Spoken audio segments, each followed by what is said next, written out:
तो हाँ जी, देखो जी, ये इस लड़की की संचिता की जन्म कुंडली का चार्ट है। और आपने जो कुंडली मुझे भेजी है बनाने के लिए, आपने आपका जो मेन मकसद है, आपने बोला है कि इस लड़की से विवाह करना चाहिए या नहीं। आपका मतलब काम है गुण मिलाने का, गुण कितने मिल रहे हैं, मंगल दोष है या नहीं। तो विवाह मतलब आपको ऑफर आया है इससे विवाह करने का, विवाह करना है या नहीं। तो कुंडली कैसी है, विवाह के रिगार्डिंग मतलब आपने जानना है कि कुंडली कैसी है। तो देखो जी, जब गुण मिलान कुंडली हम मिलान करते हैं, लड़के लड़के या लड़की कुंडली मिलान करते हैं, तो उसमें तीन चीजें देखनी पड़ती हैं। तीन चीजें कौन सी हैं? पहले नंबर पे देखना पड़ता है कि दोनों के गुण कितने मिल रहे हैं, 36 में से 36 कितने गुण आ रहे हैं। पहले नंबर पे ये देखना पड़ता है। तो आपके दोनों के जो मैंने गुण देखे हैं, गुण है बिल्कुल कम। 36 में से गुण आ रहे हैं 12 गुण, जो कि बिल्कुल कम है। कम से कम 18 गुण होना चाहिए। और जितने ज्यादा गुण ज्यादा हो उतना कहा जाता है कि विवाह का उसका अच्छा रहेगा, लेकिन आपके गुण बिल्कुल बिल्कुल कम है, 12 गुण आ रहे हैं। तो पहली कंडीशन मतलब ये दिखा रही कि विवाह नहीं करना चाहिए। दूसरी कंडीशन क्या होती है कि दोनों की कुंडली में मंगल दोष है या नहीं। तो आपकी दोनों की कुंडली में मंगल दोष है, क्योंकि ये लड़की कुंडली में इसका मंगल चौथे घर में मंगल दोष बना है, और आपकी कुंडली में सातवें घर में मंगल है, तो मंगल दोष बना है। चलो ठीक है, ये शर्त पूरी हो रही है। और जो तीसरी चीज होती है, वो जो कि सबसे बड़ी चीज है, वो है दोनों की कुंडली में सातवें घरों के मालक को देखना, कि दोनों की कुंडली का सातवें घर का जो मालक है वो है कैसा, वो अच्छी जगह बैठा है या नहीं, वो सबसे मेन है। देखो, तीन चीजें मैंने बोली हैं। पहला हो गया गुण मिलान। गुण मिलान का जो असर है, देखो जी, 100 में से उसका असर सिर्फ है, मतलब आप समझ लो 20% रख लो चलो। और जो मंगल दोष होता है उसका भी असर रख लो, 10-10 रख लो। इन दोनों का जो असर है वो 10-10 है। मतलब सबसे मेन चीज है, जो 80% जरूरी चीज है, वो है सातवां घर का मालक देखना। तो मैं समझाना क्या चाह रहा हूँ आपको, तीन चीजें मैंने बताई हैं, लेकिन सबसे जो बड़ी लेवल पे जरूरी चीज है वो है सातवें घरों के मालक को देखना, कि दोनों की कुंडली के सातवें घर के मालक है कैसे। अगर दोनों की कुंडली के सातवें घर के मालक अच्छे हैं, फिर क्या हो, चाहे गुण चाहे बिल्कुल नहीं मिल रहे हैं, फिर भी वाक उसको अच्छा रहेगा, क्योंकि उनकी उनके सातवें घर के मालक अच्छे हैं, उनके सातवें घरों के मालक की कंडीशन अच्छी है। तो अब देखो जी, गुण तो बिल्कुल कम है, मंगल दोष भी नहीं है, लेकिन जो अब बात करेंगे इनके सातवें घरों के मालक की, तो वो अभी मैं देखूंगा। अभी जो लड़की कुंडली है, लड़की कुंडली में और भी तीन चार चीजें देखनी पड़ती हैं। सबसे पहले देखो जी, सातवां घर जो होता है, ये सातवां घर है। इस लड़की जो है, इस लड़की के सातवां घर बनेगा इसके पति का घर। इसका पति कैसा होगा, सातवां घर देखेंगे। और सातवें घर में 11 लिखा है, जो कि है कुंभ राशि, मालक बना शनि। तो हम इसके सातवें घर के मालक शनि को देखेंगे इस लड़की का पति का सुख देखने के लिए। इसके अलावा एक तो हो गया सातवें घर का मालक शनि, पति के लिए शनि को देखेंगे। इसके अलावा जो विवाह का कारक होता है वो क्या है, शुक्र। शुक्र को देखना पड़ता है। शुक्र विवाह का कारक भी है और सातवें घर का भी कारक है। जैसे सातवें घर का एक मालक हो गया, मालक तो बन गया शनि, एक कारक भी होता है कि सातवें घर का कारक कौन है, वो है शुक्र। और शुक्र भी देखना पड़ेगा। और शुक्र वैसे विवाह का भी कारक है, देखो विवाह का भी कारक है और सातवें घर का भी कारक है। तो इस लड़की कुंडली में हमें सातवें घर के मालक शनि को तो देखना पड़ेगा ही, इसके अलावा विवाह के कारक शुक्र को भी देखना पड़ेगा। और एक होता है पति का कारक, और लड़कियों की कुंडली में पति का कारक कौन होता है, गुरु। हमें गुरु को भी देखना पड़ेगा। और सातवें घर के ऊपर जिन ग्रहों की दृष्टि होती है उनको भी देखना पड़ता है, कि सातवें घर के ऊपर किन ग्रहों की दृष्टि है। दृष्टि किसकी पड़ रही है, मंगल की चौथी, गुरु की सातवीं और केतु की नौवीं, इनको भी देखना पड़ेगा। सभी चीजों को देखकर डिसाइड होगा पति के बारे में। तो मैं सभी चीजें आपको दिखा, अभी देखते हैं। तो सबसे पहले देखो जी, सातवें घर का जो मालक शनि है, क्योंकि मेन है मालक, तो मालक की अगर मैं बात करूं, वो बैठा है यहाँ पे छठे घर में।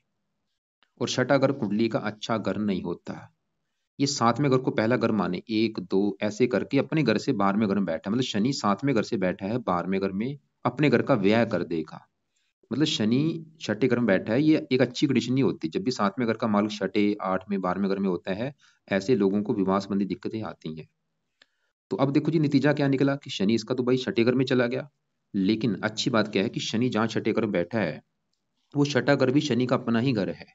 मतलब शनि छठे घर में जो 10 लिखा है, मकर राशि, ये भी शनि का अपना घर है। मतलब दो घर है इसके, देखो सातवां घर शनि का है और छठा घर भी शनि का है। इसकी मर्जी है, चाहे इस घर में बैठे चाहे इस घर में बैठे, रहेगा दोनों घरों का अच्छा ही करेगा। मतलब शनि है तो छठा घर खराब घर, लेकिन अपने घर में बैठने की वजह से यहाँ पे एक योग बन चुका है जिसे कहते हैं सरल नामक विपरीत राजयोग। मतलब शनि ये दिखा रहा है इस लड़की को फिर भी विवाह का सुख अच्छा ही रहेगा, पति का सुख अच्छा रहेगा, क्योंकि शनि किसी पापी ग्रह से पीड़ित नहीं है। हाँ, अगर यहाँ पे पापी ग्रह से पीड़ित होता फिर दिक्कतें आनी थी। वैसे अपने घर में, अपने छठे घर में बैठा है, खराब घर में, लेकिन वो छठा घर भी शनि का अपना ही घर है। वैसे भी शनि छठे घर का भी कारक है, तो शनि भाई छठे घर का अच्छा करेगा। मतलब शनि ये दिखा रहा है कि पति का सुख अच्छा मिलेगा, लेकिन थोड़ा सा एक दिक्कत पैदा करेगा, विवाह में देरी कर सकते हैं, विवाह में देरी कर देगा, लेकिन विवाह का सुख अच्छा है, शनि ये दिखा रहा है। अब देखो जी, हमने शनि देख लिया। अब इसका जो, जैसे मैंने बोला, शुक्र देखना पड़ेगा जो कि है विवाह का कारक और सातवें घर का कारक। और वो कहाँ बैठा है? कुंडली के तीसरे घर में। और तीसरे घर में जो 7 लिखा है, तुला राशि, जो कि शुक्र का अपना ही घर है। बहुत बड़ी अच्छी बात है भाई। जैसे इसका शनि छठे घर में अपने घर में बैठा है, शश योग बना है, पंच महापुरुष योगों में से उत्तम योग। ऐसे शुक्र तीसरे घर में अपने ही घर में बैठा है, तुला राशि में। तो शुक्र भी ये दिखा रहा है कि इस जातिका को, क्योंकि शुक्र जिन चीजों का कारक है, किसका कारक है? विवाह का कारक है। तो विवाह का सुख अच्छा दे देगा, शुक्र ही दिखा रहा है। सातवें घर का कारक है, सातवें घर के रिगार्डिंग अच्छे फल देगा शुक्र, क्योंकि अच्छा बैठा है, किसी पापी ग्रह से पीड़ित नहीं है। और वैसे भी इसकी नवाश कुंडली में भी शुक्र वहां पे भी अपने घर में बैठा है, जो कि बहुत बड़ी बात है, क्योंकि मैं नवाश कुंडली को भी देखूंगा गहराई में जाने के लिए, क्योंकि नवाश कुंडली विवाह के लिए होती है।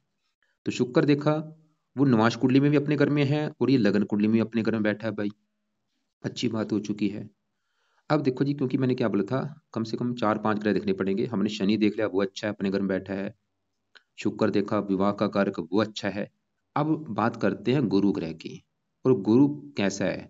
इस पूरी कुंडली में सबसे बड़े लेवल पे मुझे इसका गुरु बहुत अच्छा लगा है भाई। जिसका गुरु समझ लो पहले घर में बैठा है, ऐसे लोग भगवान ही होते हैं। मतलब ये गुरु धर्म का कारक है भाई, जिसका पहले घर में बैठ गया, पूरी कुंडली ही अच्छी है। क्योंकि गुरु जहाँ पहले घर में बैठा है, ये पहले घर से इस लड़की का शरीर देखा जाएगा, इसकी सेहत देखी जाएगी, स्वभाव, रंग, रूप, पर्सनैलिटी, सर, मस्तक, इस पहले घर से देखेंगे। क्योंकि देखो जी, मेन क्या होता है, हमें पता होना चाहिए कि लड़के का स्वभाव कैसा है, वो बोली है या लड़ाकू है, वो समझदार है, ये पहले घर से देखना पड़ता है। और पहले घर में 5 लिखा, जो कि है सिंह राशि, मालक बना सूर्य है। तो इन चीजों के लिए हमें सूर्य को भी देखना पड़ेगा। और सूर्य भी इसका चौथे घर में मंगल की राशि में बैठा, अच्छी जगह है। और सबसे बड़ी बात, पहले घर में जो गुरु है, वो तो भाई पहले घर का कर देगा बड़े लेवल पे अच्छा। मतलब गुरु पहले घर का क्या अच्छा करेगा? जैसे पहले घर से क्या देखा जाता है? शरीर, सेहत, स्वभाव, रंग, रूप, पर्सनैलिटी। गुरु इन चीजों को अच्छा कर देगा, क्योंकि गुरु एक शुभ ग्रह है, धर्म का कारक है।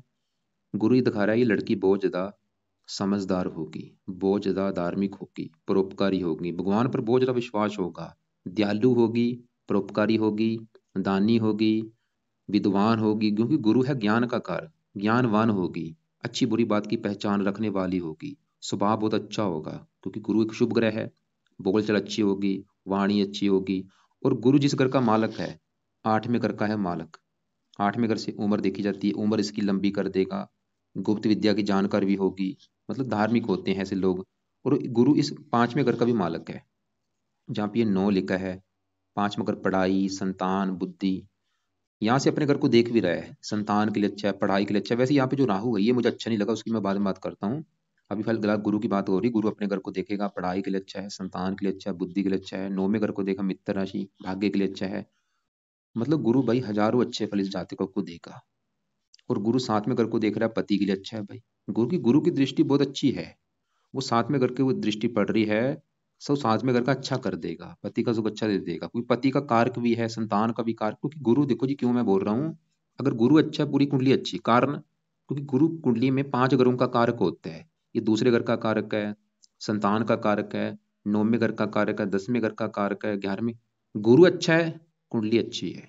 खासकर लड़कियों की कुंडली में गुरु का अच्छा होना जरूरी है, जो कि इसका अच्छा है भाई, बैठा भी 19 डिग्री का है, और भी हजारों अच्छे फल देगा। तो हमने क्या देखा, इसका भाई गुरु बहुत अच्छा है। अब देखो जी, 7वें घर के ऊपर गुरु की दृष्टि, वो 7वें घर का भी अच्छा कर रहा है। अब इसका जो मंगल है, मंगल की मैं बात करता हूँ, जो कि बैठा है यहाँ पे चौथे घर में। और चौथा घर है इसकी माता, मकान, वाहन का घर। चौथे घर में 8 लिखा, जो कि है वृश्चिक राशि, मालक कौन बना? मंगल, जो कि यहीं पे अपने घर में बैठा है भाई। मतलब मंगल चौथे घर का अच्छा कर देगा, इसको मकान वाहन का सुख अच्छा मिलेगा, बड़ी भूमि संपत्ति का स्वामी बना देगा। और मंगल भाग्यश भी है, भाग्यशाली बना देगा। मंगल थोड़ा सा बस यही है कि चौथी दृष्टि पड़ेगी 7वें घर के ऊपर, क्योंकि कुंडली मंगलिक है, तो थोड़ा सा पति से मनमुटाव कराएगा, या विवाह में देरी करता है। मंगल दो चीजें पैदा कर रहा है, एक तो विवाह में देरी करता है, इसके विवाह में देरी कर देगा, विवाह देरी से होता है, और थोड़ा सा पति से मनमुटाव होगा। लेकिन यहाँ पे अच्छी बात क्या है कि मंगल भी इसका अस्त हो चुका है। अस्त होने की वजह से उसके जो बुरे फल है वो कम हो चुके हैं। वैसे अच्छे फल भी कम हो चुके हैं, जो अच्छे फल थे वो भी कम हो रहे हैं, लेकिन बुरे फल भी कम हो रहे हैं। जो मंगल दोष बना है वो भी खत्म हो चुका है, क्योंकि अस्त हो गया भाई। विवाह में वैसे देरी कर देता है ये। और केतु, वो उसको इतना ज्यादा देखा नहीं जाता, उसकी दृष्टि ज्यादा इतनी लागू नहीं होती।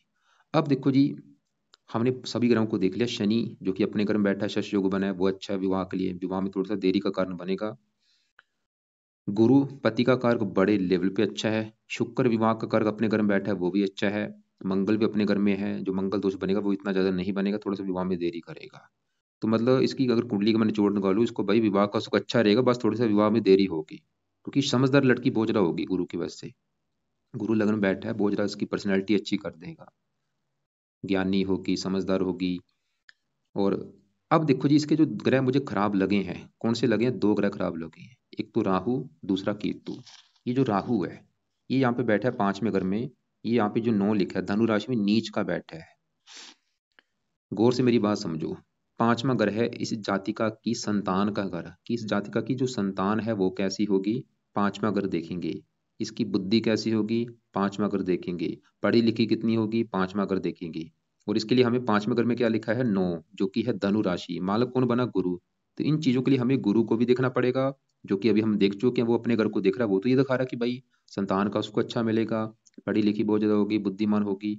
लेकिन 5वें घर में जो राहु है, वो यहाँ पे नीच का बैठा है, जो 9 लिखा है धनु राशि में।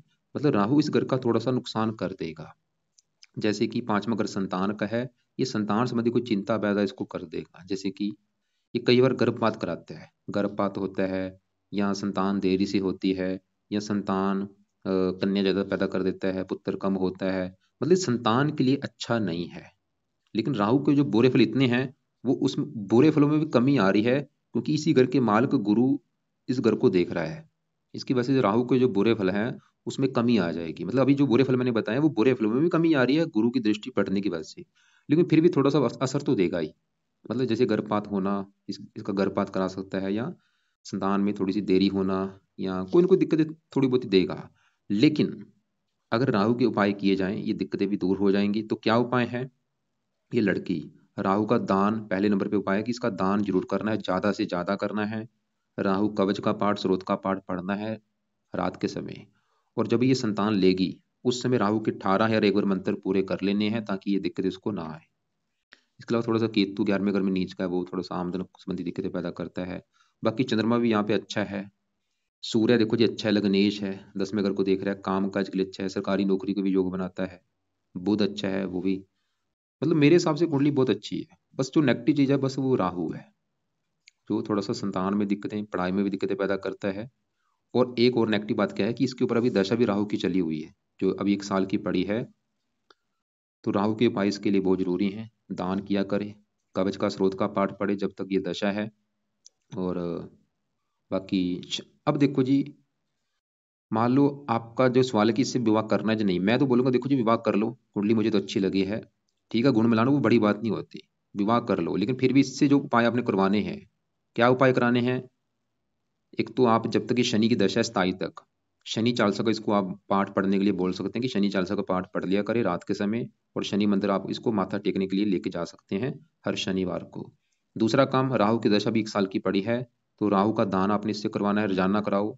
राहु कवच का पाठ इसको बोलो पढ़ लिया करे, स्रोत का पाठ पढ़ लिया करे, ताकि संतान संबंधी कोई दिक्कत परेशानी पैदा ना हो। और गुरु का बल बढ़ाना है, क्योंकि जितना गुरु का बल बढ़ेगा उसके अच्छे फल उतना ही बढ़ेंगे, वो राहु के बुरे फलों को भी कम कर देगा। तो गुरु के लिए इस लड़की को पुखराज रत्न दान करवाना है आपने, पीला पुखराज रत्न दान करवा देना। और इसके अलावा पीले कपड़े ज्यादा यूज किया करे, नीले कपड़े इसको बंद करा दो, नीले काले कपड़े बिल्कुल बंद कर दे पहनने। मंगल का भी रत्न वैसे धारण कर सकती है, उसका फायदा ये होगा भाग्य ज्यादा साथ देगा, मकान वान के लिए ज्यादा अच्छा होगा अगर मूंगा धारण कर लेती है। लेकिन मूंगा धारण करने से एक नुकसान क्या होगा, जो मंगल दोष है वो ज्यादा प्रबल हो जाएगा। तो यहाँ पे मंगल दोष का इसका जो मूंगा रत्न आपने धारण नहीं करवाना। तो कुल मिला के कहा जाए, वही विवाह बिल्कुल कर सकते हैं। ठीक है, गुण मिलान जो इसका निवास कुंडली अगर मैं देखूं, ये आपकी कुंडली है। आपकी कुंडली में देखो जी, साथ में अगर ये जो विवाह का होता है, यहाँ पे मंगल बैठा है, ये विवाह में बहुत सारा देरी करता है, लेकिन ये 0 डिग्री का अच्छी बात है, बल इसका बिल्कुल कम है। दूसरी बात, राहु की दृष्टि भी, वो भी ये नीच राशि है राहु की। मतलब अगर आपकी विवाह में देरी हो रही है, उसका देखो जी दो कारण, एक तो साथ में घर के ऊपर है राहु की दृष्टि, और साथ में घर में राहु की है नीच राशि। बड़ा कारण राहु भी है, दूसरा कारण मंगल साथ में घर में बैठा है। वैसे अच्छी बात क्या है कि अभी आपकी गुरु की दशा चली है, ये अच्छा है आपके लिए, क्योंकि गुरु आपके साथ में घर का ही मालक है। ये साथ में घर में 9 लिखा है, धनु राशि मालक गुरु 9 में घर में बैठा है, पत्नी घर वो भाग्य घर में। गुरु वैसे ये दिखा रहा है कि पत्नी के आने के बाद आपका भाग्योदय होगा। मतलब अगर आप चाहते हैं कि आपका जो विवाह में देरी हो रही है वो ना हो, और विवाह हो भी जाए और पत्नी से अच्छी बने, आपको इस राहु की शांति करनी पड़ेगी। राहु की शांति मतलब इस पावर कम करने के लिए आपको भी राहु का दान रोजाना करना चाहिए। करते रहो दान इसका लाइफ टाइम। और कवच का पाठ, स्रोत का पाठ रात के समय पढ़ लिया करो। वैसे तो अभी इसकी दशा चलो खत्म हो चुकी है। सबसे बड़ी अच्छी बात क्या है कि आपकी राहु की दशा खत्म हो चुकी है, तो राहु का दान करते रहो। फिर भी मंगल के लिए, मंगल का आप हनुमान जी की पूजा उपासना कर सकते हैं। तो बाकी देखो जी, विवाह आप कर सकते हैं, कोई ऐसी दिक्कत वाली बात नहीं है, क्योंकि कुंडली बहुत अच्छी है भाई इसके। देखो शुक्र अच्छा है, गुरु अच्छा है, मंगल अपने घर में बैठा है, सूर्य अच्छा है, और लग्नेश है सूर्य है, शनि विवाह के घर कमल अपने घर में बैठा है। बाकी आप फिर भी आप ऐसा करना, कोई अगर बात आपको समझ ना लगी हो, कॉल कर लेना मुझे, कॉल करके पूछ लेना।